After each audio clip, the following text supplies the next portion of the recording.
How great is our God.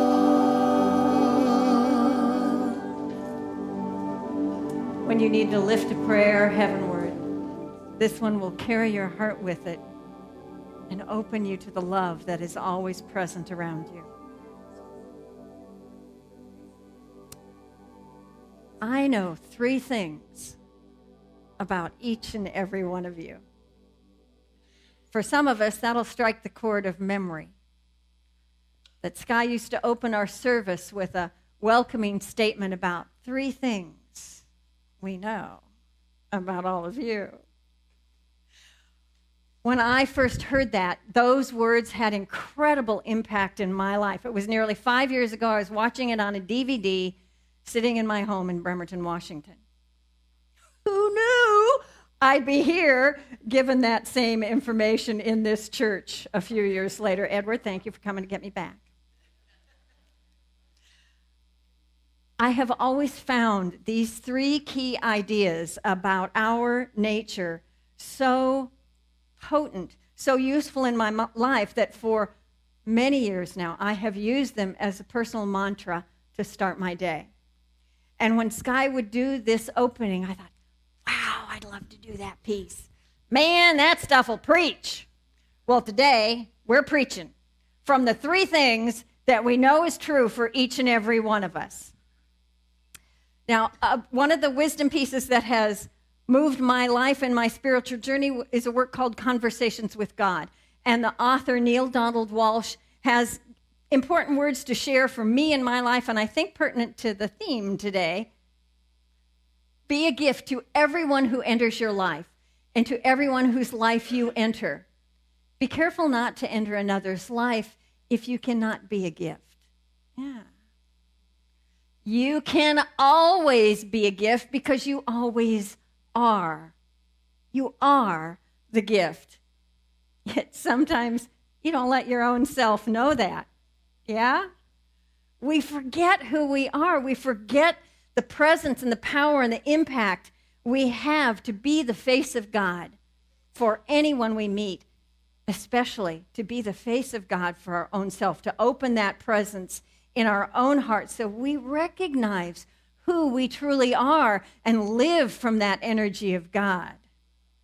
So for those who remember and for those who are here for the first time, the first thing I know about you is I am a godlet of divine design, each and every one of us. Now, you know me, and you know I was going to have to mess with the language a little bit, because I love thinking of all of us as godlets.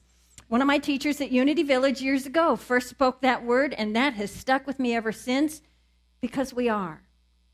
We are the power and presence of God on the planet at this time. We stepped into a body so that we can be here saying, hello, beloved. Remember who you are today with me, and reflect that back and reflect it onward. We came to shine the light of God in every moment. And we need first to shine it within and for our own holy self. Sue Seeking was a Unity minister who was active in the mid-1900s. And she says, I am is God's name in every human form. That would be all of us. It is our identity and our awareness. You remember from the Bible where Moses meets God and learns this energy he is addressing and communicating with, calls itself, I am that I am. And what we teach in Unity, that I am is the powerful force of creation that we wield through the gift of our language to shape our life. I am a godlet of divine design. I am a compassionate, listening heart for someone in trouble. I am the hands and feet of God in action to serve myself and the world. Whatever follows the phrase, I am, we are claiming God's energy in those words. So I, as I often do, invite you to be aware of what you speak. So we might think of I am as the surname of all of us in the family of God. And know that we wield great creative force when we speak those words and we call ourselves what we claim to be. So you know the drill, those of you who have been here a while. I invite you with enthusiasm to claim this for your own self, your own being this morning. Will you join me? I am a godlet of divine design. Yes, you are. And man, are you sparkling today. Looks good out here in the room. The second thing I know about all of you is that each of us came with a holy and sacred purpose. I am here for a holy purpose. There is an imprint on your soul of what you intended to live in this life. That you intended to show up in a body on the planet at this time, because now is when you said yes to the universe. You said yes to that power within you to step into living fully, into shining God's presence in every activity, every relationship, every moment of your life. You said yes when you designed this life before you arrived, and the imprint of it is carried deeply within you. I invite you to let it out, to live fully from this place of who you came to be, this dance around the floor. I am here for a holy purpose. Will you join me in claiming that? I am here for a holy purpose. And I want you to know it doesn't mean you have to become the next Mother Teresa or Gandhi. Wherever you are living this life, this moment right now, that holds the opportunity for you to express your holy purpose. Because it's often as simple as reaching out and holding a friend's hand. It's sharing plans and dreams and giving one another support in living fully. It's walking the path together. It's your life right here in little old Kapahulu or wherever.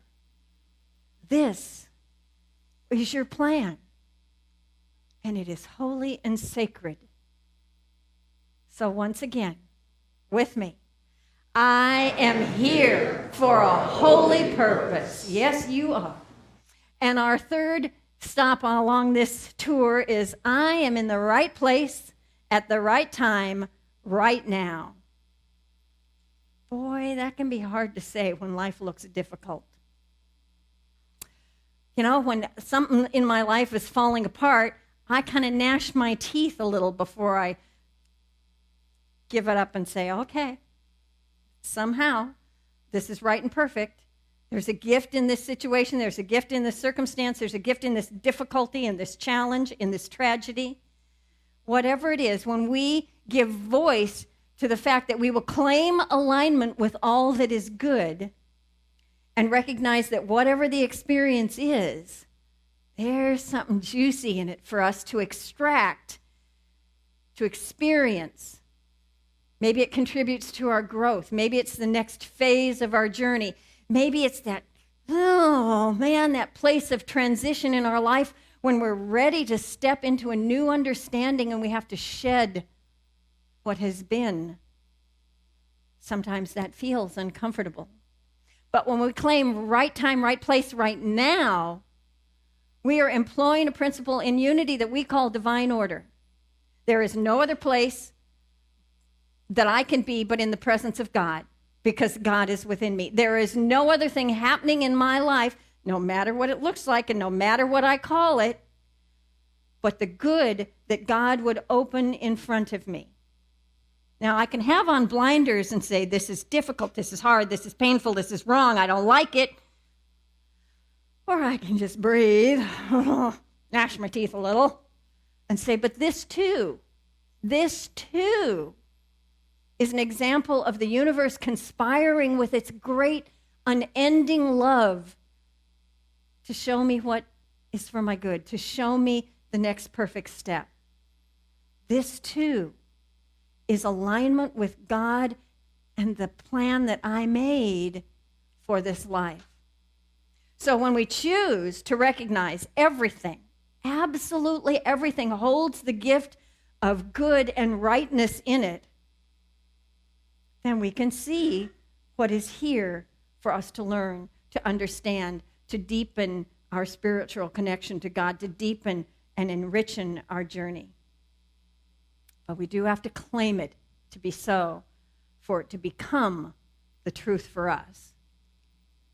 Martha Smock is a beloved Unity minister who served in Silent Unity. Gary always refers to her as one of the ladies of Unity.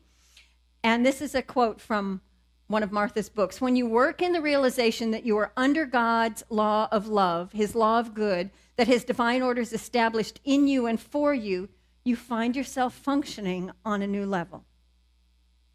Make that choice that hereto in this mess is God, and you will transcend the difficulty more quickly.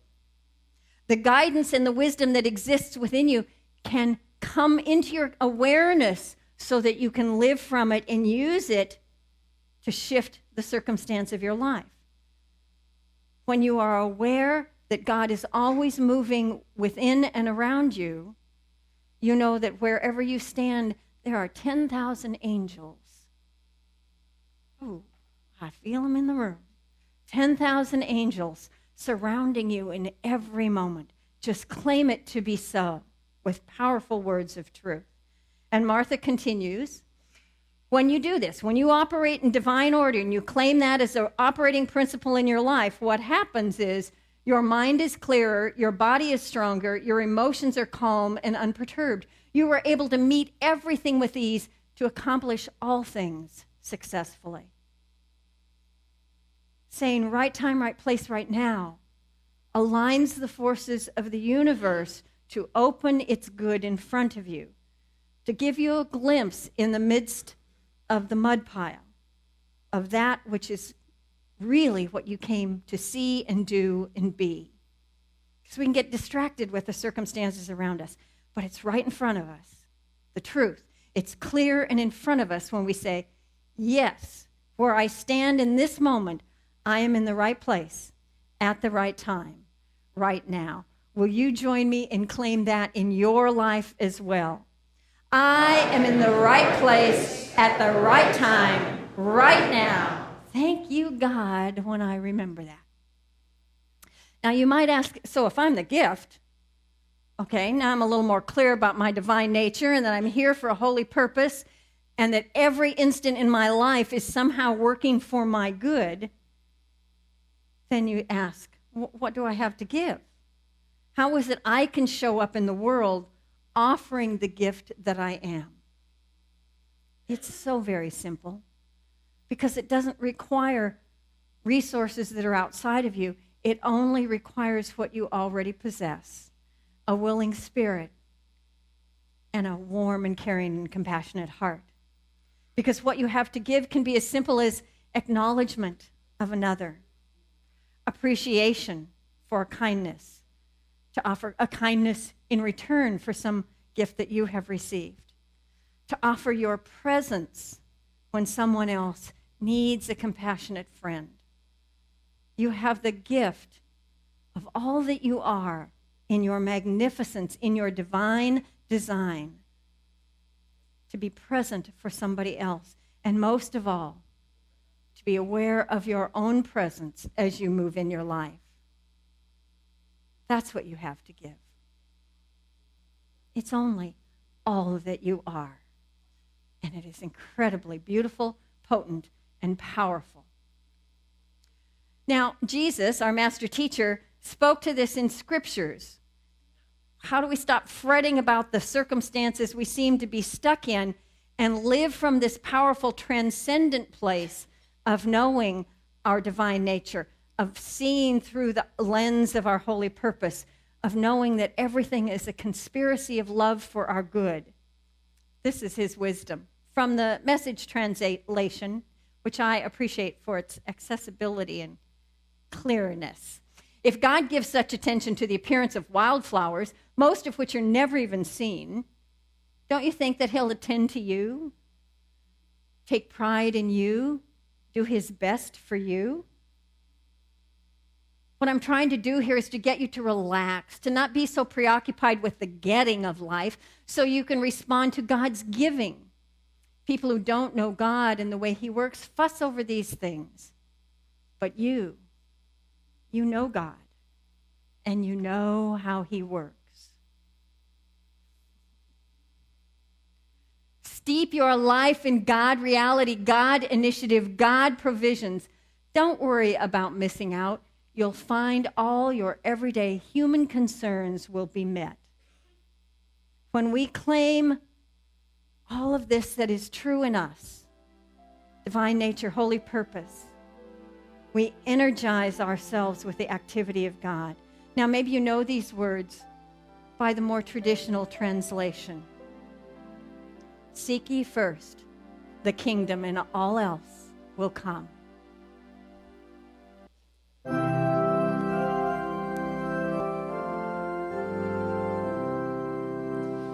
Seek ye first the kingdom of God and his righteousness, and everything shall be added unto you. Hallelujah, hallelujah. Seek ye first the kingdom of God and his righteousness, and everything shall be added unto you. Hallelujah, hallelujah. Seek ye first the kingdom of God and his righteousness,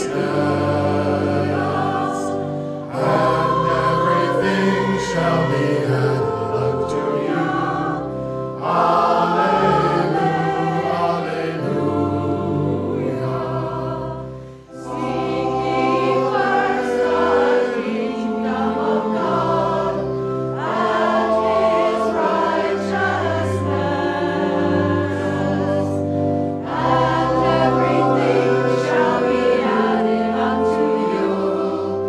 Hallelujah, hallelujah.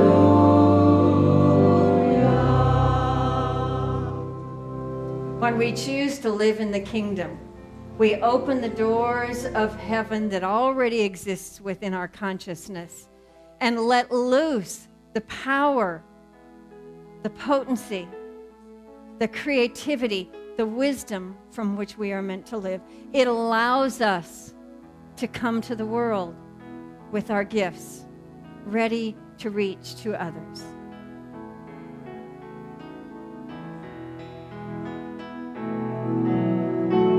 Reach out and touch the soul that is hungry. Reach out and touch the spirit in despair. Reach out and touch a life torn and dirty, a man who is lonely.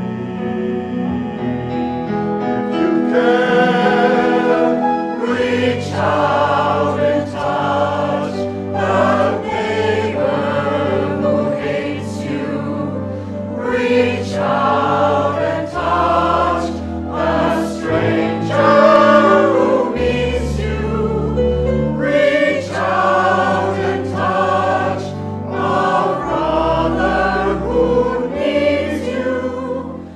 Reach out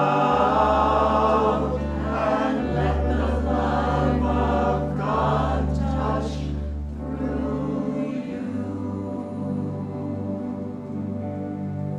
When you first reach inward for the gifts of God's presence, and then you reach outward, you are able to move love into the world. You are able to open doors of forgiveness. You are able to aid reconciliation in your own life and relationships and across the planet. You have gifts to give. Reach out with your heart. Reach out and give your love to the loveless.